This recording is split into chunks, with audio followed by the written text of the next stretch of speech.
Hello, everybody, and welcome to Made in New England interview series. I'm your host, Steve DeVries, and I'm here today with my guest, Michele Pierog, who is a consultant for strategic advising in autos and mobility. Michele, welcome to the show. Thanks for having me, Steve. Absolutely, absolutely. Michele, we were just talking a little bit before we started this interview, and you were sharing something about your career story, and I would love if you could just share that with our listeners. Are happy to share. So my career started, I was a mom and I had four children, four sons, and did what a lot of moms did back then, as I waited tables so I could have flexibility. And when my youngest son, when he started school, I started school as well and continued to wait tables. And, once I got my associate's degree, I wanted to have something on my resume that was more than waiting tables, or, I had a cleaning business prior to that. So something a little bit more in the business realm. And so I was introduced to the concept of this auto auction that was in Londonderry, New Hampshire, by somebody who worked with me in the restaurant. I worked at T-Bones in Salem, New Hampshire. And she was always trying to recruit people to help in the cafeteria on that auction, at the auction, one day a week on Thursdays. And she asked me if I would help. And I said, I'm interested in working one day a week, but I prefer to work on the office side because I need to build out my resume. So I have, 6 months of business experience, so that I could get a job in the business realm. So that's exactly what I did. I went to work for Auto Auction New England, the DeLuca family, and I started in the back, writing out titles. And I continued going to school and got my bachelor's degree. Once I got my bachelor's degree, I moved on and I got a job. Actually, I got a job offer from Delta Dental. I went back to the auction and gave my notice, and they went, whoa, whoa, whoa, don't leave, stay. We have a job for you here. And so I thought about my options, and it just seemed to fit. The auction was 6 minutes from my house, which at that time was in Derry, New Hampshire. My kids were still in school, and so I had to have some flexibility. And so I stayed. I never thought I'd be in the auto industry. That certainly wasn't something that I ever intended to do. But as I know now, it's really just the people industry. And so I stayed and worked at Auto Auction New England for 17 years. And it was a great experience. They're my family. They're very good to me. I feel like I was very good to them. I put in as much as I possibly could and learned everything I could about the world according Mm. to auctions, which was interesting, kind of like a secret little business that happens that people don't realize that happens with their cars. So I stayed there for 17 years, and then I left. I moved to another small auction in another state for a few years, and then I went to work for IAA, which is a global auction company, more in the salvage space. And I wanted to do that because it was like a more of a global market, and it was more of a commodity sale than an auto sale. And that's where I felt my strength was. So I did that for a few years, and I was laid off during COVID. So a couple of weeks into COVID, they had big layoffs and they laid me off. And for many years prior to that, I always thought, like, why don't I work for myself? And it just seemed that at that time it made perfect sense to do that. So I just started a consulting firm. I actually went out and got my real estate license because my kids were getting older, and I thought, why not get my real estate license so I can understand a little bit more about that process for when they're ready to buy homes. And I just kind of took this attitude where I'm gonna be very curious. I'm gonna learn everything that I can, and I'm gonna kind of let it unfold and see what happens. And so it's been about 3.5 years that I've been working for myself. I mean, I have a couple companies that I primarily work for, but it's been an amazing experience. I've met tons of people, and my knowledge has expanded greatly, and I get to do so many amazing things.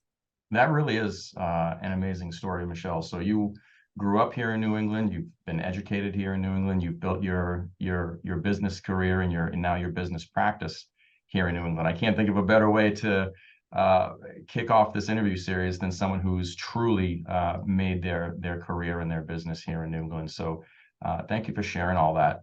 So maybe you could tell me a little bit about the focus of your consulting practice right now. Sure. Well, I'm really interested in new technologies. Not that I'm a very technical person, but I'm really curious about new technologies, understanding startups and how things evolve, and customer experience. and just how people and things move across the country and how that's changing. So it was particularly interesting during COVID, when everybody was stuck at home, and it seemed like more people were just uh, so more open to ordering things online and having them delivered to Mhm. them. And we went from this period of, there were the early adopters that would do that, but then once COVID hit, the game changed. I don't know a person now that doesn't order things that get delivered to their home. So while I was doing some work, just talking to people and understanding some entrepreneurs, I got a call from this company called Park My Fleet. It was like brand new. I think they had just named the company or just had an idea. And they reached out to me because they saw my profile on LinkedIn, and it showed a real estate agent and also auto background, which is a little bit unique, and Mm. called me and said, "Hey, we have all these properties. They're in different stages of development. We're not quite sure what to do with them during COVID because we don't know how the environment's going to change, but we think that we can help the industry right now with just like parking some vehicles, because at the time, like the rental companies were 95% underutilized. And so what were they going to do with these cars? They said, could you just make a couple phone calls or connect us with a few people and see if we can kind of utilize and make a little money on these properties in this interim period, which at that time we all thought was going to be, a couple weeks, right? Yeah, yeah. So I said, sure, why not? I got nothing to lose. I'm usually open to trying new things and seeing if they work. And so we did that, and it was very successful. But more importantly, it seemed like when we talked to people, they just had this need for property support for the different nuances of logistics and what was happening. So mid-mile delivery and last mile delivery and vehicles, the assets that needed to be managed and maintained, and how we could do that in a closer radius to delivery areas. So flash forward 3.5 years, that company started with 3 people. Mike Landau is the CEO, and he has a partner, myself, and then there's the COO, Jack Burzon. It started with 3, and I think we're up to almost 200 employees now. We have 27 locations across the country, and we manage enterprise fleets that need just that support for their vehicles, for the assets being serviced, managed, maintained, and ultimately for the charging and the servicing of EV mobility hubs. So Wow. that was, So, yeah, that was the main conduit to my company kind of taking off. okay, okay. So now in thinking about the EVs, right? I've noticed that that's a topic of interest for you when I go through your LinkedIn profile, and I would encourage everybody listening to check out Michelle's LinkedIn profile. It's incredibly interesting. Um, so from an EV perspective and fleets here in New England, where do you see that going? Do you see a lot of people or a lot of businesses adopting the idea of EVs as part of their service fleet, for example? I mean, I do, and I think, we talk about EV and adoption, and Northeast is, we're way behind California and the West Coast. So it's kind of interesting because I actually own an EV. But when we talk to Mhm. fleets about adoption, they had all these lofty expectations and dreams way back in 2020. Everyone thought by 2021 we were going to have all kinds of EVs in our fleets.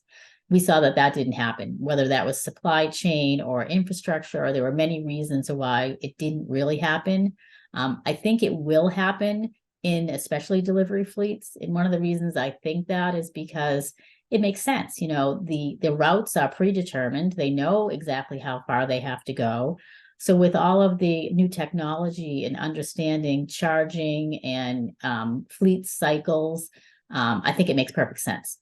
The other thing is that, we all live in these neighborhoods now that used to be neighborhoods that, your kids could play kickball out in the street. But, now you notice even a neighborhood that didn't have a lot of traffic gets delivery traffic. I mean, just Yeah. my street that has 3 houses on it, we probably have between us 3 houses, we probably have, I'd say 10 deliveries a week that are showing up on this tiny street. It's like it's a different world. So we Yeah. do have to think about what that means to the environment when you have these big trucks driving through your neighborhoods that previously didn't have that. And personally, I hope that we all can work together to make that more efficient, for one, and less, less pollutant for the environment. You know, I could really talk about these things forever. So understanding even just how we have changed our behavior to order things and get them delivered to our house, and our expectation that we order something and it's there the next day, I think that contributes to pollution. Because, how many times have you gotten something delivered at your house that's this big, it's a Yeah, 2x4, and it's in this box that has 10 envelopes around it. It's just, it makes me feel, a little sick inside when that happens. So I agreed. always try to do the right thing and check, like, all right, just send me everything that I've ordered in one larger box. I mean, it doesn't happen. So I think there has to be some type of responsibility for us to look at how we can do this better. I mean, we see that everyone wants the lowest price and they want it to be in the quickest time. But we have to add into that, like, what's the right thing to do here? And Yeah. how can we make that, work for communities where you're getting a delivery maybe once a week, but it's everything that you ordered that week, and it's not creating more traffic and more pollution. So that thought has always, especially in the last couple of years, has really interested me. And I think that the companies that I work for have the same type of responsibility, or the feeling of responsibility to have a better ESG score, to create a better environment and a better world. Fantastic. I really appreciate your thoughts on all of that, and your efforts towards making the world a better place while we can still get our deliveries every single day. So I want to circle back for just a second to the story that you started this interview with, and your career development. You have sort of a unique story in that, you were working sort of a traditional mom's type of job, as what you described, part-time type of thing, waiting tables and so forth. And now you've got this amazing career, right? So you didn't necessarily take the traditional path of going to school and coming right out into, the professional workforce. It developed at a different point. There's a lot of people out there that I have to think could resonate with that story. What advice might you give to them in order to, get to the same type of level of success that you're seeing now with your career? Well, thank you for that. It's very, it's a great compliment to hear that, what your thoughts are on my career trajectory. But and you're right, nothing about my life has been traditional. Absolutely nothing. I think the advice that I would give is that you just really want to remain as curious as possible, and believe enough in yourself that you can recognize that your life happens for you, not to you, Hmm. and allowing it to unfold, and allowing your strengths to come forward, just to be a little bit more relaxed about it. I spent a lot of years when I was much younger and my kids were much younger, in the, striving to do better, work harder, faster, stronger, all those things. And it wasn't until I was able to kind of sit back and trust in myself and trust in my gut, um, you know, for everything in my life, parenting, business, everything in my life, trust in myself enough to take a breath and allow the things that were meant to be for me to come to me. I know that can sound a little bit sappy, but it truly did change my life when I got to that point where I said, everything's going to be okay. And it's going to come exactly how it should be for me. And it's changed my life and my perspective immensely. That's amazing. And so now that we're, getting into the holiday season, I think tomorrow is December and we're staring down the barrel of 2024. What are you looking forward to most next year in your business? In my business, I'm looking forward to continuing to expand.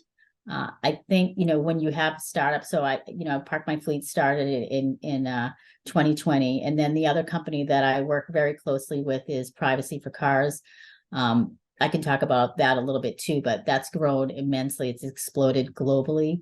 So I feel like we've gone through the toddler stage, and now Hmm. we are at the stage where we kind of can have a little bit more fun. And I don't mean sit back or anything. I just I want to be able to enjoy the growth, the kind of organic growth. It's like we built the machines. We spent some time and we did the work and we built the machine. And now I want to take some time to celebrate a little bit of the fruits of those labors, but also be open to what expansion looks like and allowing the growth to happen, more depth within the company, and then maybe some global growth with both of those companies as well. Nice. Any headwinds, any challenges that you see for either of those businesses or your own consulting practice that is top of mind right now? Yeah, I mean, with Park My Fleet, there's always companies out there that are going to be competitive, and there are going to be some challenges based on a few things, like logistics and transportation itself. They always have challenges with drivers and then accepting new technologies and how do we help there. But I don't really spend too much time thinking about what the challenges are. I mean, maybe that's not the best business strategy, but I've always kind of felt like if we do the best we can, if we work towards our strengths, the rest will kind of just work itself out. And there's room for competition, but there's also so much more room right now for collaboration because technology is so fast right now. You really do have to collaborate. I mean, there's not enough people with the skill set in every aspect of all these new technologies to fear it. I mean, I think what we really need to do is get to know each other and find a way to collaborate with each other, because we really do have to help each other get to the next level, because it's just too quick for any one company or one person to do on their own. I like it. So if there's anybody watching or listening to this podcast right now that might want to get in touch with you and maybe talk about collaboration or how you can help their business, how do they best reach you? Well, LinkedIn you can contact me there. I spend a lot of time there. I think it's a very valuable tool. You could build your business through LinkedIn, and we essentially have done that. And you can reach me there. Awesome. Michele, it's been great getting to know you. I really appreciate you coming on the show, and hope that we get a chance to chat again. Thank you, Steve. It's been a pleasure to be your guest. All right. Thank you.